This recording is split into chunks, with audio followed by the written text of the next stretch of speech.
하나님의 말씀은 저의 책 구원과 성마입니다. 제 12장 의에 대해서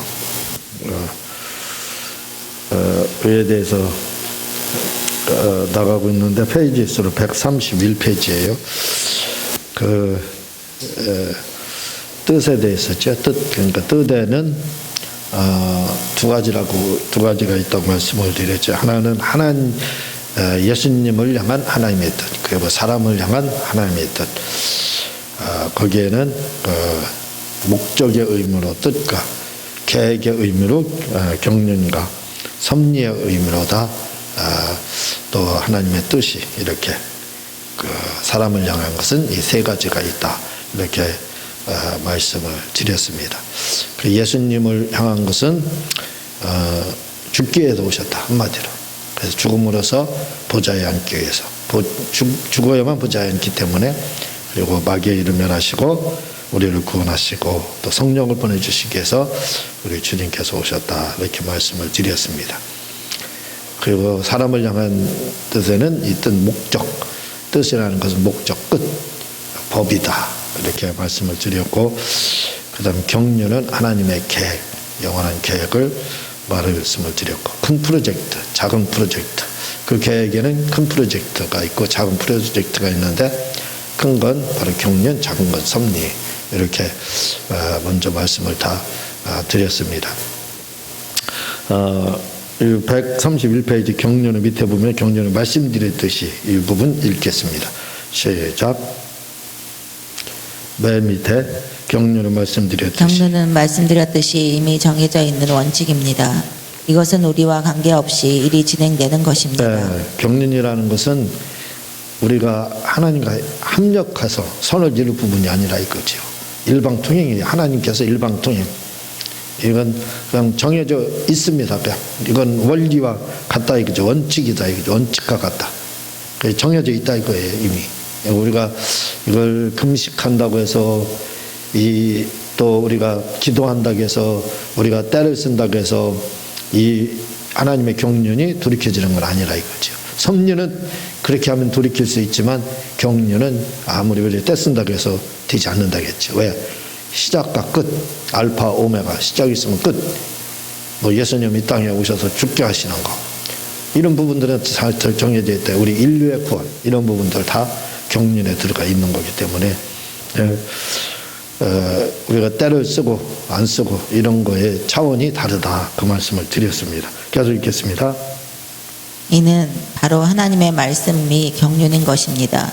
이는 이미 정해진 하나님의 법입니다.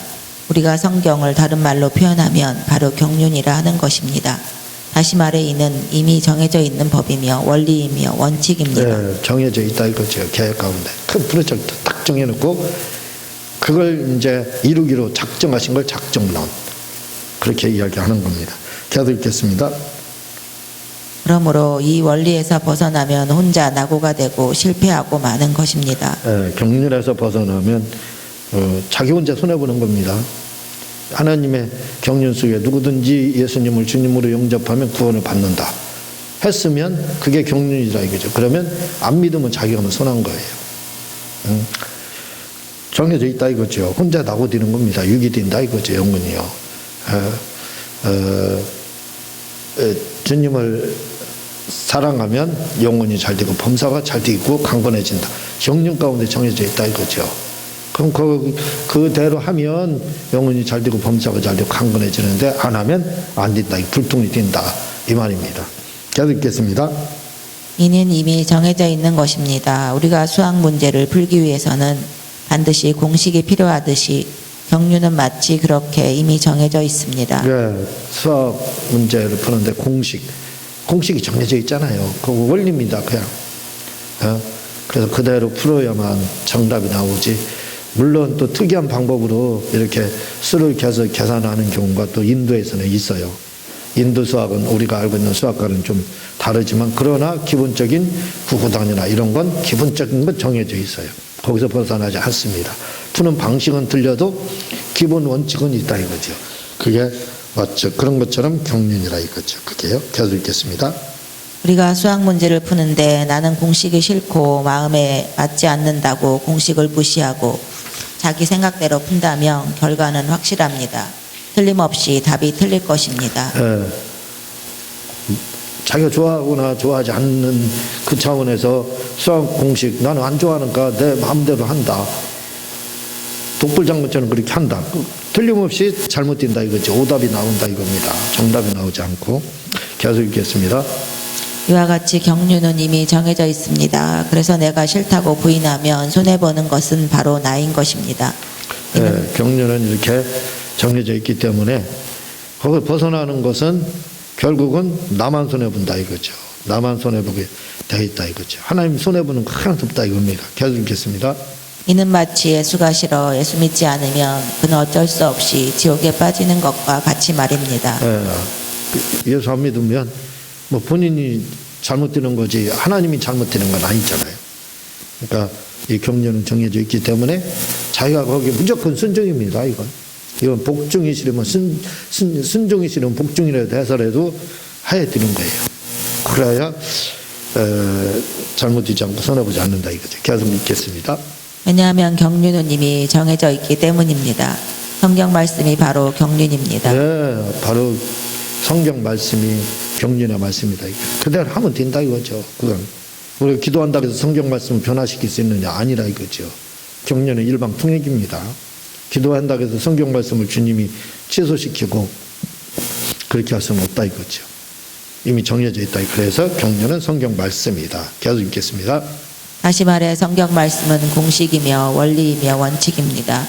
그런데 이것이 마음에 들지 않는다고 내가 부인하고 불순종하면 결국 손해보는 것은 나라는 말씀입니다. 네, 성경 말씀이 마음에 안 든다고 해서 내가 좋아하지 않는다고 해서 내가 안 믿는다. 본인이 손해라 이거죠. 결과적으로 좋고 싫고의 문제가 아니라 이거죠. 그건 아무 관계없는 거라는 겁니다. 계속 읽겠습니다. 나만 실패하고 마는 것입니다. 그러므로 지혜로운 사람은 이 경륜을 빨리 믿고 받아들이고 순응해야 하는 것입니다. 이는 마치 파도타기와 같습니다. 경륜은 지혜로운 사람은 경륜에 빨리 순종하는 방법밖에 없어요. 거기서 튀어나가면 본인이 손해입니다. 그러니까 경륜에 우리가 순종을 해야 된다 이거죠. 앞으로 올 그 시대, 앞으로 오게 될 새로운 시대, 이 시대에 어떤 시대가 도래할 것이냐, 이 시대의 도래, 이것도 경륜에 의해서 한번 살펴보자, 생각해보자 이거죠. 이 정반합의 원리라고 하는 이 원리는 경륜입니다. 한마디로 딱 정해져 있어요. 그 안에서 정반합이라는 그 안에서 움직이거든요. 그러니까 결국은 정반합도 하나의 원칙입니다. 그러니까 경륜이라고도 할 수가 있어요. 그래서 이 정반합의 원리로 다 보게 되면 미래를 우리가 예측 가능해요. 어떤 미래, 어떻게 주어질 건지 다 가능합니다. 제가 부자들의 이야기라는 책을 썼어요. 그 책을 쓰기 위해서 여러 가지 책들을, 많은 책들을 섭렵해서 봤습니다. 그런데 거기에는 세계적인 부자들이 어떻게 해서 이제 부자가 됐는지 이런 부분도 나와요. 우리나라 부자들뿐만 아니라 세계적인 부자들까지 다 조사를 한 거죠. 세계적인 부자들은 이렇게 해서 부자가 됐다. 우리나라 부자가 된 거하고는 좀 차원이 틀립니다. 우리나라에서 부자가 된 경우는 다 땅이에요. 한마디로 투기입니다. 투기, 땅 투기, 부동산 투기예요. 우리나라에서는 100% 부자 된 사람들의 100%입니다. 부동산이에요. 부동산. 이걸 떠나서는 우리나라 사람들은 그래서 부자가 된 경우가 없어요. 결국 뭐냐, 땅 부자가 결국 부자더라, 그런 결론을 얻을 수가 있었거든요. 근데 이제 새로운 시대, 앞으로의 시대, 지금 전 세계적인 경향이 하나가 있습니다. 그게 뭐냐면 전 세계적으로 지금 좌파, 그러니까 좌클릭이죠. 좌파가 지배하는 세계가 지금 돼가고 있습니다. 그러니까 지금까지는 우파들이 주도를 했어요. 전 세계, 미국도 그렇고 어느 나라도 그렇고 다 우파들이, 우리나라도 그렇고 다 그렇습니다. 그러나 앞으로 다가올 세계는 우파가 주도하는 것이 아니라 좌파가 주도하는 세계가 오고 있어요. 그러니까 지금 계속 작용화되고 있어요. 미국도 그렇습니다. 그러니까 앞으로 계속해서 작용화돼서 결국은 작용화 쪽으로 더 흐르게 돼 있어요. 왜냐하면 정반합의 원리에 의해서 그렇게 돼 있는 거예요. 왜냐하면 정의라고 하는 이 보수 우파가 정통이 됐지만, 그러나 반드시 정통에는 반이라는 것이 나타나게 돼. 그래서 반이 나타났습니다. 그걸 우리가 진보, 그걸 우리가 좌파 이렇게 이야기하거든요. 그러니까 처음에는 정의라는 세력이 워낙 10대 2 정도 막 강해요. 10대 2가 됐습니다. 그러나 그 2가 되는 이 진보라고 하는 이 좌파 계통이죠. 이 진보가 2밖에 되지 않아요. 미미하죠, 세력이. 그러나 이 세력이 가만히 있느냐? 그렇지 않습니다. 결집을 하기 시작해요. 그래서 우파와 대등을 이루게 돼요. 지금이 바로 대등하는 시대가 됐습니다. 우리나라도 그렇고 어느 나라도 그래요. 지금 작용화 다 돼가고 있습니다. 미국도 그렇고. 이건 어쩔 수 없어요. 왜? 정의라는 세계가 지배를 했는데 그게 정통이 됐었죠. 그게 우파라고 하고요. 근데 이 세력이 계속 나갈 수만은 없는 겁니다. 그 반대 세력이 나타나게 돼서 처음에는 미미했지만 이것이 이제 더 커지기 시작해요.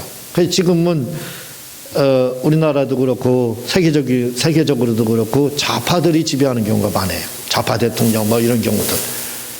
그렇다고 해서 이 좌파라고 그래서 지금 나타나는 이 좌파라고 그래가지고 이것이 공산주의냐 할 때는 공산주의는 아니에요. 또 다른 겁니다. 어쨌든 공산주의에서 주장하는 거하고 비슷한 주장을 하지만 공산주의는 아닌 또 다른 어떤 좌파예요. 이 세력들이 지금 커져가고 있습니다. 그러니까 결과적으로 정반합에 의해서 합에 의하면 결국은 민주주의도 아니고 공산주의도 아닌 새로운 세계가 오게 됩니다. 도래하게 돼요. 저는 그 세계를 반민주 반공산주의 이렇게 이야기합니다. 이렇게 생각을 하고 그렇게 말을 하고 있는데, 무슨 말씀이냐면 민주주의의 장점, 공산주의의 어떤 장점이 있습니다. 이걸 결국은 받아들여서 또 하나의 합의 세계가 오는데 그게 이제 정의된다 이거죠. 그런 세계가 정반합의 합에 의하면, 그 원리에 의하면 오게 돼 있습니다. 도래하게 돼 있어요. 자동으로. 이건 어쩔 수 없는 겁니다.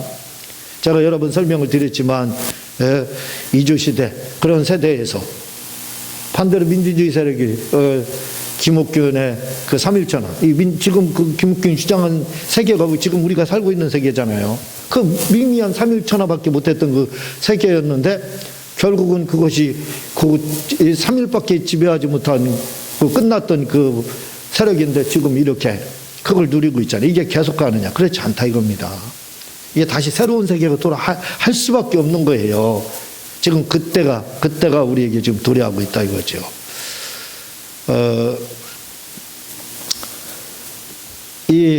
제가 부자들의 이야기라는 이 책을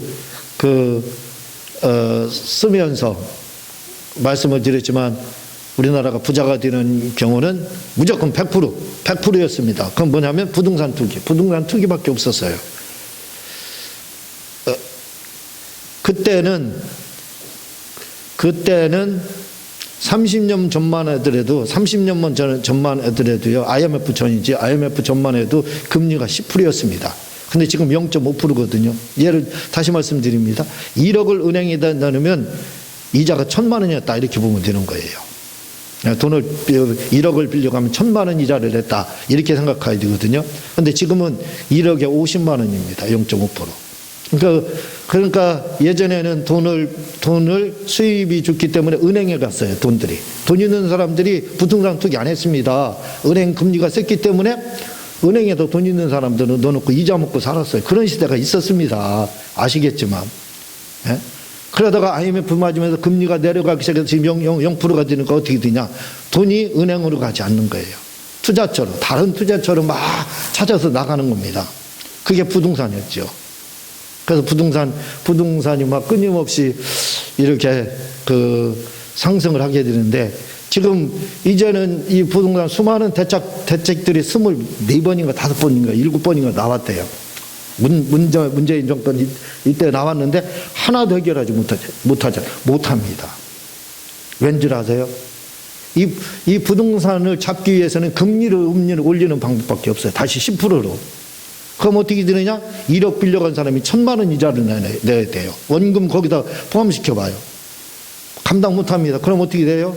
줄도산이에요. 줄도산. 다 망합니다. 왜? 갭 투자한 사람들, 돈 빌려서 뭐 하는 사람들, 나오나요? 한 달에 1,000만 원 원금까지 하게 되니 원리금까지 상환하려면 나오나요? 안 나오지. 쫄딱 망하는 겁니다. 그걸 알아요. 나라에서도. 금리만 올리면 해결될 거 알아요. 10%. 그러면 우리나라 부도가 나요. 그걸 못 하는 겁니다. 쉬운 방법이 있는데 할 수가 없어요. 할 수가 없는 시대가 된 겁니다. 그러니까 차선책으로 택하는 것이 막 다른 쪽으로 택하는 거예요. 근데 이게 잡을 수가 있느냐. 지금 종부세를 올리고 재산세까지 해서 2배로 올라가고 많이 올라가는 경우는 10배까지 올라갔다. 그러니까 이 10억을 가지고 있는 사람은 이제 10억짜리 재산을 부동산 가지고 있는 사람은 아마 1,000만 원 가까이 종부세하고 재산세에서 내게 되는 것 같아요. 그렇게 막 올라간다 이거죠. 그러면 이렇게 하면은 사람들이 가지고 있는 사람이 건물을 팔 것이냐 할 때는 팔지를 않습니다. 물론 당장 돈에 아쉬운 사람들은 매도를 하겠죠. 그러나 그렇지 않습니다. 팔지는 않는다 이거죠. 그걸 왜 부동산 값이 오르는 가격이 그보다 더 종부세 내는 것보다 많게 되면 팔지 않는 거예요. 보유만 하고 있으면 몇 배가 더 올라가는데. 그래서 팔지 않게 돼 있어요. 대신 무슨 일이 일어나냐면 이게 이제 서민들한테 이게 다 돌아옵니다. 무슨 말씀이냐면 종부세가 1,000만 원 올라가면 그 건물에 새 살고 있는 사람들에게 그걸 1,000만 원어치를 올려버리는 거예요. 임대료를 다 올려버리는 겁니다. 그러니까 결국은 뭐냐면 서민들만 더 어려워진다 이거죠. 돈 있는 사람도 어렵고 또 집 가지고 있는 사람도 어렵겠죠. 왜냐하면 세금이 많이 나오니까. 근데 그 세금을 어디에다 부과를 시키냐면 그 주인들은 임대 받고 있는 사람들한테 부과를 한다 이거죠. 그러면 임대료가 상승을 합니다. 이게 선진국형이거든요. 그래서 호주 같은 경우는 한 달에 월급이 뭐 일만 하더라도 한 400~500만 원 든대요. 근데 월세가 얼마냐면 150에서 200만 원이라는 겁니다. 그리고 지하철 한번 뭐 타게 되면 5,000원인가 그렇고 왕복하면 10,000원 들어간대요. 그러니까 이런 현상이 지금 우리나라에서 나타나고 있거든요. 이게 선진국형입니다. 이게 선진국형으로 가거든요. 이렇게 한다 할지라도 부동산을 잡을 수 있느냐? 못 잡아요. 잡을 수가 없습니다. 그러면 남아있는 한 가지 수가 있어요. 한 가지 방법이 남아있는데 그게 바로 토지 공개념입니다. 그거밖에 없어요. 이게 사람들은 공산주의의 시작이 뭐냐면 공산주의는 토지를 매입하면 공산주의가 끝난 거다 이렇게 하는데 제가 장담을 드리지만 공산주의는 절대로 발붙일 수가 없습니다. 발붙일 수가 없어요. 그러니까 절대로 공산주의는 될 수 없다 이거죠. 그러니까 결국은 뭐냐? 정반합의 원리에서 좋은 것만 받아들이는 거예요. 토지나 이 부동산은 중국식으로다 이렇게 관리를 해서 토지 공개념으로 해서 땅값을 뭐 50년 임대를 해준다든가 이렇게 하고 그리고 그 건물에 뭐 건물 매도나 이런 건 상한제를 채택해서 더 이상 비싸게 팔지도 못하고 딱 정해놓는 겁니다. 1억 외에는 더 이상 오르지도 못하게 하고 이제 중국식으로 그렇게 하게 되면 그때서야 부동산은 잡힐 수가 있어요. 그렇지 않고는 이 투기를 결코 지금 어떤 제도를 가지고 대책을 나눈다 할지라도 소용없습니다. 이 상승폭을 막을 수가 없어요.